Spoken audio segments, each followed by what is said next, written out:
नमस्कार विद्यार्थी मित्रांनो. मी जसं म्हटलं होतं मागच्या लेक्चरमध्ये की आपण अमालगमेशनला सुरुवात करूया. त्यानुसार तुमच्या अमालगमेशनची theory, अमालगमेशनसोबतच external reconstruction,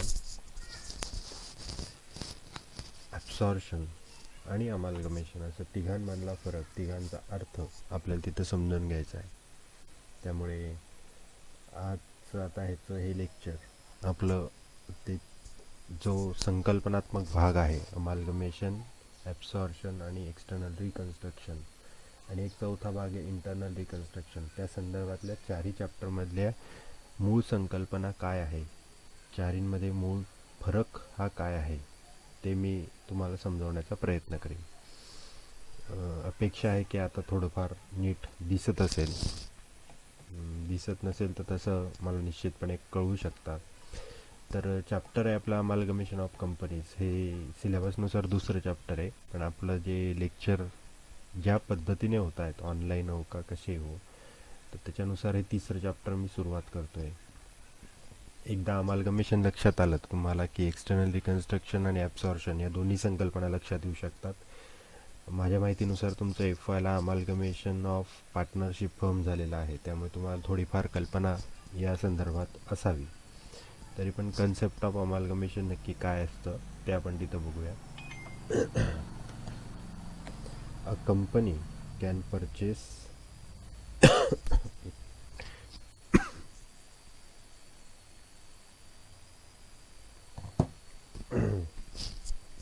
a company can purchase, acquire, take over a business of proprietary concern or partnership firm or another company. This is generally known as purchase or acquisition or takeover of business. And the acquisition of business of company by another company is specifically known as amalgamation, absorption or external reconstruction. म्हणजे तुम्हाला हे माहिती आहे की एखादी company दुसऱ्या व्यवसाय संस्थेचं जेव्हा परचेस करते, विकत घेते किंवा काही स्टेक होल्ड करते, तेव्हा ते जनरली पार्टनरशिप फर्मचं असतं किंवा कंपनीचं असतं. पण जेव्हा कंपनीचं असं टेक ओव्हर वगैरे होतं तेव्हा त्याला आपण म्हणतो अमालगमेशन, ॲब्सॉर्प्शन किंवा एक्सटर्नल रिकन्स्ट्रक्शन. आता स्पेसिफिकली अमालगमेशन बघायला गेलं तर अमालगमेशन म्हणजे काय, तर amalgamation means combination or merger. म्हणजे कॉम्बिनेशन म्हणजे संयुक्त होणे, एकत्र येणे. मर्जर म्हणजे एकमेकांमध्ये मिसळणं असं आपण म्हणूया. We have already studied in FY BCom accounting treatment amalgamation of firm. पुन्हा तेच त्यांनी म्हटलेलं आहे. आता आपल्याला फक्त अमालगमेशन ऑफ लिमिटेड कंपनीज तिथं बघायचं आहे. When a new company formed to take over the business of two or more existing companies, it's called as amalgamation. म्हणजे ए आणि बी नावाच्या दोन कंपन्या ऑलरेडी अस्तित्वात आहे. या दोघांचं बिझनेस कमी चालला आहे किंवा त्यांनी असं ठरवलं की आता आपल्याला एकत्र यायची, स्पर्धा कमी करायची, तर मग ए बी नावाची नवीन कंपनी ते स्थापन करतात आणि याच्या माध्यमातून ए आणि बी या जुन्या कंपन्या स्वतःचं अस्तित्व नष्ट करतात आणि ए बी नावाने नव्याने ते काम करू लागतात. तर या प्रोसेसला आपण म्हणतो amalgamation. The old companies A limited and B limited A Limited and B Limited are known as vendor or amalgamating or transferee company, whereas the new company is also known as purchasing, amalgamated or transferee company. In amalgamation, companies are come together to secure various advantages such as economies of large scale production. म्हणजे पुन्हा तुमचं आता बघा, amalgamation म्हणजे काय तर तुम्हाला लक्षात आलं असेल, दोन किंवा अधिक कंपन्या एकत्र येतात आणि त्यांचं स्वतःचं अस्तित्व ते नष्ट करून नवीन तिसरी कंपनी ते स्थापन करतात. त्याला आपण अमालगमेशन असं म्हणतोय. आता याच्यावर तुम्हाला एक प्रश्न येईल, अमालगमेशन म्हणजे काय, किंवा where there is a two or more existing companies are came together and establish a new company named as XYZ Limited. This process is called as dash dash dash. असं काहीतरी ते वाक्य तिथे तयार होईल. मग तुम्हाला तिथे चार ऑप्शन असेल, amalgamation, absorption, external reconstruction, internal reconstruction. मग तुम्ही काय करणार तर वाक्य पुन्हा एकदा वाचणार जेव्हा दोनपेक्षा अधिक कंपन्या एकत्र आल्या, त्यांनी ठरवलं आणि नवीन कंपनी स्थापन केली, नवीन कंपनी स्थापन केली असा शब्द तुम्हाला दिसतोय, तेव्हा तुम्ही अमालगमेशन तिथं म्हणणार. म्हणजे अगोदरच्या कंपन्या त्यांचं अस्तित्व नष्ट करतात आणि नवीन कंपनी स्थापन करतात, त्याला आपण अमालगमेशन असं म्हणतो. त्याचे पुन्हा फायद्यांवर प्रश्न काही तुम्हाला विचारला जाऊ शकतो. In amalgamation companies are came together to secure various advantages such as economics of large scale production, improved control and management, reduction in expenses, strong economic structure, avoiding competition. हे पुन्हा जे काही तुमचे पॉईंट आहेत ते लक्षात ठेवायचे आणि त्याच्यानुसार खालीलपैकी कोणते फायदे आहेत ते विचारले जाऊ शकतात. पुढे increasing efficiency, improvement in distribution and goods and services, expansion etcetera. हे झाले तुमच्या अमालगमेशनचे फायदे. जेव्हा कॉम्पिटिशन तुम्ही कमी करतायत, जेव्हा एक सोडून तुम्ही दोन लोक एकत्र येत आहेत, तेव्हा आपोआप तुम्हाला शक्ती वाढून मिळते, त्याचे फायदे तुम्हाला मिळतील.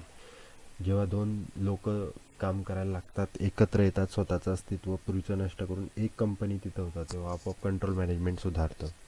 दोन लोक आले म्हणजे भांडवल वाढलं म्हणजे तुम्हाला आपोआप कॉस्ट कटिंगची संधी तिथं मिळते. जर जास्त मजूर असतील तर काही मजूर तुम्ही कट करू शकतात. या पद्धतीने रिडक्शन इन एक्सपेन्सेस तुम्ही तिथं करू शकतात.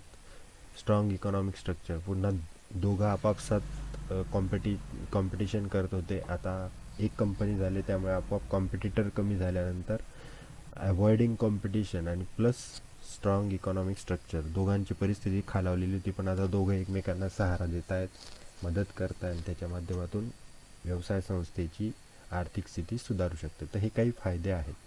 त्यानंतर ॲब्सॉर्शन म्हणजे काय? तर ॲब्सॉर्शन म्हणजे पुन्हा संकल्पना अशी आहे की एखादा मोठा मासा ज्या पद्धतीने छोट्या मासाला गिळतो, खाऊन टाकतो, त्या पद्धतीने ॲब्सॉर्शन आहे. म्हणजे काय? The absorption in absorption an existing company takes over the business of another existing company. म्हणजेच एखादी अस्तित्वात असलेली कंपनीच अगोदर अस्तित्वात असणाऱ्या कंपनीचा बिझनेस जेव्हा टेक ओव्हर करते, तेव्हा आपण ॲब्सॉर्शन असं म्हणतो. म्हणजे तुलनेने मोठी असणारी कंपनी तुलनेने लहान असणाऱ्या कंपन्यांना खाऊन टाकते, गिळून टाकते किंवा त्यांचं अस्तित्व नष्ट करते, स्वतःमध्ये सामावून घेते, तेव्हा त्या संकल्पनेला आपण ॲब्सॉर्शन असं म्हणतोय. X and Y Limited, two existing companies, went to merge into one. X Limited acquired the business of Y Limited. बघा, X Limited acquires the business of Y Limited. तुम्हाला प्रॉब्लेम तर येण्याची शक्यता कमी, पण हे वाक्य तुम्हाला शोधावं लागेल की कोणती ॲक्वायर करणारी कंपनी आणि कोणती कंपनी ही वेंडर कंपनी म्हणजे ओल्ड कंपनी आहे. X Limited acquires the business of Y Limited. हे वेगळं वाक्य आहे. Y limited acquired x limited हे वेगळं वाक्य आहे, त्यामुळे फरक तुम्हाला लक्षात तिथं घ्यावा लागेल. X limited acquired by Y limited, पुन्हा अर्थ बदलतो. Y limited is acquired by X limited, पुन्हा अर्थ बदलतो. त्यामुळे अर्थ नीट समजून घेणं अपेक्षित तिथं असेल. त्यानंतर एक्सटर्नल रिकन्स्ट्रक्शन म्हणजे पुन्हा एक्सटर्नल रिकन्स्ट्रक्शन या संकल्पनेमध्ये काय आहे, तर एखादी नवीन कंपनी तिथं फॉर्म होते, पण ती काय होते, फक्त एखादी आजारी पडलेला उद्योग असेल किंवा बंद पडायला आलेला उद्योग असेल, त्या ठिकाणी आपण असे काही चेंजेस करत असतो. बघा तिथं काय दिलं त्यांनी, in external reconstruction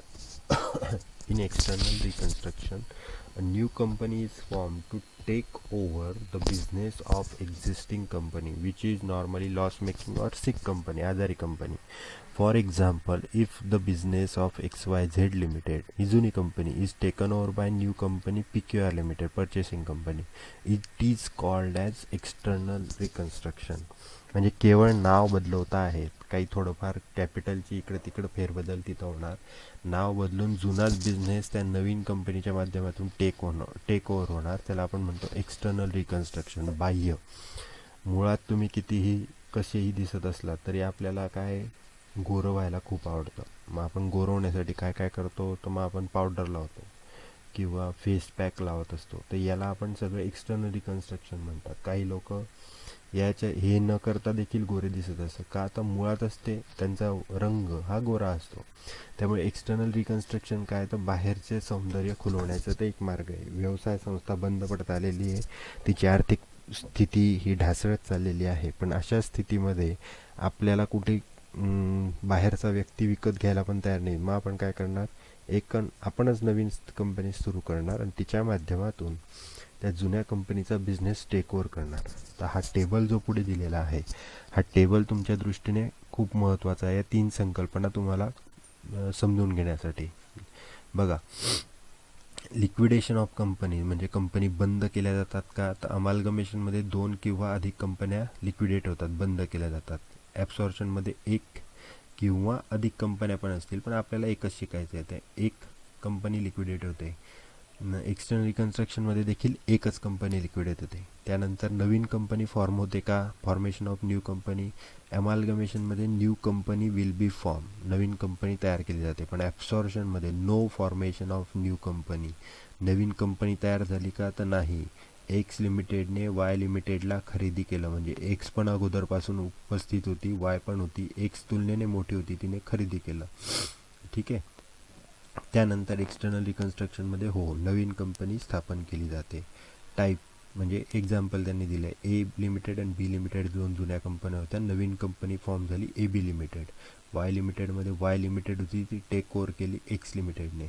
external reconstruction XYZ limited नावाची कंपनी होती, तिचं नाव बदलवलं PQR लिमिटेड. बाकी सर्व सेम राहिलं. तर हा फरक आपल्याला तिथं समजून घ्यावा लागतो. त्यानंतर रिकन्स्ट्रक्शन ऑफ कंपनीज हा एक मुद्दा तिथं आहे. The term reconstruction implies the formation of new company to take over the assets of existing company with the idea that the persons interested and the nature of business substantially remain the same. बघा, reconstruction म्हणजे काय, तर कंपनीचं नवीन formation आहे, नवीन तयार करण्याची process आहे. कशासाठी, तर ॲसेट्स आणि लायबिलिटीज टेकन ओव्हर करण्यासाठी. तर यासाठी जो पर्सन इंटरेस्टेड असेल किंवा त्या बिझनेसचं जसं काही नेचर असेल त्याच्यानुसार तुमचं अमालगमेशनची टर्म ही तिथे डिसाईड होत असते. The term amalgamation is taken in to mean as the union of 2 or more companies. So as on the third entity or one company is absorbed by another company, it is include internal reconstruction आणि external reconstruction. बघा, अमालगमेशनमध्ये काय होतं आहे, 2 जुन्या कंपन्या या बंद होत आहेत आणि एक नवीन कंपनी सुरू होते. नवीन कंपनी पूर्णतः नवीन भांडवल, नवीन सर्व शेअर होल्डर, सगळं जर काही पॅटर्न नवीन राहील. जुन्या कंपनीचा काही ॲसेट्स आणि लायबिलिटीज ते टेकन ओव्हर करतील. म्हणजेच एक प्रकारे तुमचं कॅपिटल एक तर रिडक्शन होईल किंवा वाढेल. म्हणजेच इंटरनल रिकन्स्ट्रक्शन देखील तिथं पूर्ण होतं आणि एक्सटर्नल रिकन्स्ट्रक्शन देखील तिथं पूर्ण होत असतं. त्यानंतर टाईप्स ऑफ अमालगमेशन असा मुद्दा त्यांनी दिलेला आहे. मुख्यतः 2 प्रकारचे टाईप्स असतात अमालगमेशनचा. पहिला प्रकार असतो amalgamation in the nature of merger आणि दुसरं असतं amalgamation in the nature of purchase. तर in the nature of merger म्हणजे एकत्रीकरण करणं म्हणजे काय ते आपण तिथं बघणार. Amalgamation in the nature of मर्जरमध्ये आपण म्हणतो all the assets and liabilities of vendor company becomes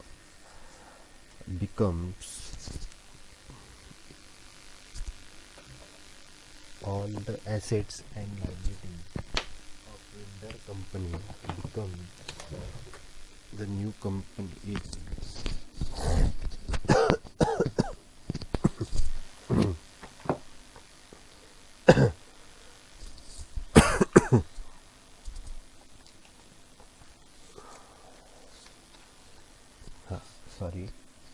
amalgamation in the nature of merger. तर या केसमध्ये आपण काय म्हणतो, तर all the assets and liabilities of vendor company become after amalgamation of purchasing company. नवीन कंपनी जी काही परचेस करणारी आहे तिच्या सर्व ॲसेट्स अँड लायबिलिटीज पूर्ण होतील, तर आपण ते नेचर ऑफ मर्जर म्हटलं जाईल. त्यानंतर दुसरं equity share holder. Share holding not less than 90% of the face value of equity capital in old company vendor company become the equity share holder in purchasing company. म्हणजे 90% कमी जर होणार असतील तर ते होणार नाही मर्जरमध्ये. 90%पेक्षा जास्तच लोक तुमचे नवीन कंपनी शेअर होल्डर होणं अपेक्षित आहे. Purchase consideration discharge by purchase company wholly by the issue of equity share. Purchase consideration कसं केलं जाईल? Wholly by the issue of equity share. Equity शेअरच्या डिस्ट्रीब्युशनने तिथं पूर्ण केलं जाईल. Continuity of business the business of vendor company म्हणजेच old company is intended to carried on after the amalgamation of purchasing company. तुमचा बिझनेस जसा तसा चालू राहणार आहे जुन्या कंपनीचा. तर हा फरक आपण तिथं बघतोय. त्यानंतर पुन्हा बुक व्हॅल्यू हा एक 5वा मुद्दा तिथं आहे. No adjustment to be in the book values of assets and liabilities of vendor company when they are incorporated in financial statement. म्हणजे no adjustment to be in the book of values of assets and liabilities. जुन्या कंपनीच्या बुक्समध्ये तुम्ही assets and लायबिलिटीजच्या book व्हॅल्यूमध्ये काही बदल तिथं करणार नाही किंवा काही ॲडजस्टमेंटला आपण काय म्हणू शकतो, काही त्याच्यात सुधारणा तुम्ही करू शकणार नाही. When they are incorporated in financial statement. जेव्हा ते परचेसिंग कंपनीच्या फायनान्शियल स्टेटमेंटशी जोडले जातात तेव्हा. दुसरा प्रकार आहे in the nature of purchase is an amalgamation which does not satisfy any one of more of the condition satisfied above. म्हणजे वरच्या ज्या 5 अटी आहेत या व्यतिरिक्त याच्यापैकी एक किंवा एकहून अधिक जर त्या सॅटिस्फाय करत नसतील तर आपोआप ते मर्जर न म्हणता in the nature of purchase म्हटलं जातं. म्हणजे उदाहरणार्थ मी असं म्हटलं की नवीन कंपनीने बिझनेस टेक ओव्हर केला पण सगळ्या ॲसेट्स घेतल्या पण लायबिलिटीज घेतल्या नाही, तर मग ते काय झालं तर in the nature of purchase झालं. किंवा इक्विटी शेअर होल्डर फक्त 70% घेतले, 70% लोकांचा क्लेम सेटल करू, तर आपोआप इन द नेचर ऑफ परचेसमध्ये तुमचं तिथं नोंद होत असते. ठीक आहे. त्यानंतर पुन्हा मेथड्स ऑफ अकाउंटिंग. तर आता याच्यात जर्नल एंट्रीज आपल्याला तिथं बघायच्या आहेत. माझ्या माहितीनुसार आता आपण हा टेबल तिथपर्यंत घेऊया, मग पुढचं लेक्चरच्या वेळेस आपण बघूया. Methods of accounting for amalgamation and absorption दोघांसाठी सेम आहे. मागच्या वर्षापर्यंत हे सिलेबस एकच चॅप्टर होतं. यावेळेस तुमचं नशीब खूप चांगलं आहे की अमालगमेशन सेपरेट चॅप्टर ठेवलं आहे, ॲब्सॉर्प्शन सेपरेट चॅप्टर ठेवलं आहे.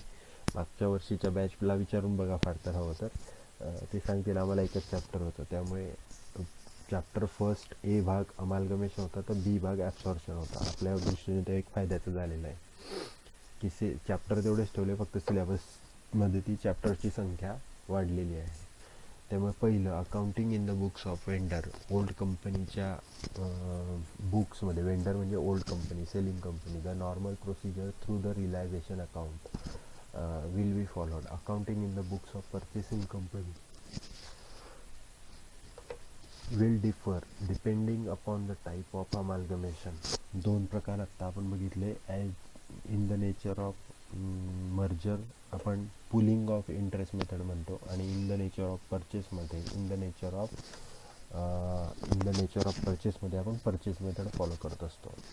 त्याच्यामध्ये दोघांमधला फरक तुम्हाला तिथं लक्षात घ्यावा लागतो. इथं पुन्हा एक MCQ तुमचा तयार झाला. Which method of accounting is used in the amalgamation process in the nature of merger. उत्तर येईल तुमचं पुलिंग ऑफ इंटरेस्ट. पुन्हा दुसरा प्रश्न, which accounting method is used in amalgamation in the nature of purchase. पुन्हा उत्तर येईल तुमचं परचेस मेथड. त्यामुळे प्रश्न वाचता वाचता तुमच्या डोक्यात क्लिअर होत गेले तर तुम्हाला ते सोपं जाणार आहे. पुन्हा दोघांमधला कंपॅरिझन तुम्हाला तिथे सांगितलेलं आहे. पुलिंग ऑफ इंटरेस्ट म्हणजे काय तर is used in amalgamation in the nature of purchase method it is used in the nature of purchase. Assets and liabilities are all taken over. आपण मर्जरमध्ये बघितलं आहे सर्व assets and liabilities taken over करतात, accounted at book value करतात. Purchase मेथडमध्ये all or some are taken over accounted at book value or revalued figure. पुन्हा non statutory reserve pooling of इंटरेस्टमध्ये all are recorded as it is, not recorded in purchase method. Statutory reserve असेल तर record करण्याची आवश्यकता नाही.